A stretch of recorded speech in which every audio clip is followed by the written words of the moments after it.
मध्य पूर्व में इन दिनों हालात अपने चरम पर हैं। अमेरिका और ईरान के बीच हालात इतने बिगड़ चुके हैं कि ऐसा लग रहा है कि जंग कभी भी शुरू हो सकती है।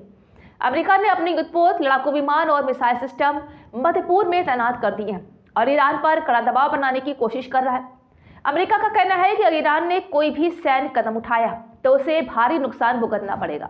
लेकिन अमेरिका को अब डर इस बात का है कि ईरान की ताकत किसी भी सीधे हमले के लिए तैयार है।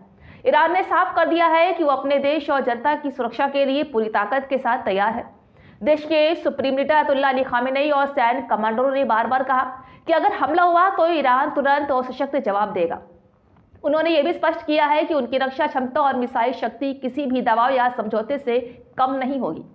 ईरान की ताकत सिर्फ सैन्य नहीं है, उसके क्षेत्रीय समर्थन और गठबंधनों ने अमेरिका को सचमुच डराने पर मजबूर कर दिया है। इराक, सीरिया, लेबनान और यमन जैसे देशों में ईरान के समर्थित कई समूह सक्रिय हैं और वो अमेरिका और उसके सहयोगियों के लिए चुनौती बन सकते हैं। अमेरिका ये जानता है कि अगर वो सीधे हमला करता है तो ये उसका असर सिर्फ ईरान तक सीमित नहीं बल्कि पूरे मध्य पूर्व में अस्थिरता फैल जाएगी। तेल की आपूर्ति पर असर पड़ेगा और वैश्विक आर्थिक संकट भी पैदा हो सकता है। इसलिए अमेरिका अब हर कदम सोच समझ कर उठा रहा है। वो सैन्य ताकत दिखा रहा है, दबाव बढ़ा रहा है, लेकिन सीधे युद्ध की शुरुआत से बच रहा है।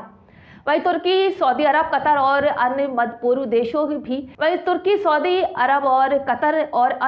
देश भी इस समय कूटनीति और बातचीत के रास्ते पर जोर दे रहे हैं। उन्होंने अमेरिका और ईरान दोनों से कहा है कि सीधे युद्ध से कोई समाधान नहीं निकलने वाला है। इन देशों का मानना है कि अगर लड़ाई शुरू हुई तो पूरे अरब क्षेत्र की सुरक्षा और आम लोगों की जिंदगी खतरे में पड़ जाएगी। इसी वजह से उन्होंने शांति और बातचीत की कोशिश तेज कर दी है। लेकिन ईरान ने ये भी साफ कर दिया है कि वो सिर्फ बातचीत के लिए कमजोर नहीं पड़ेगा। वो अपनी ताकत और गठजोड़ से अमेरिका को लगातार चेतावनी दे रहा है कि अगर हमला हुआ तो वो जवाब तुरंत देगा।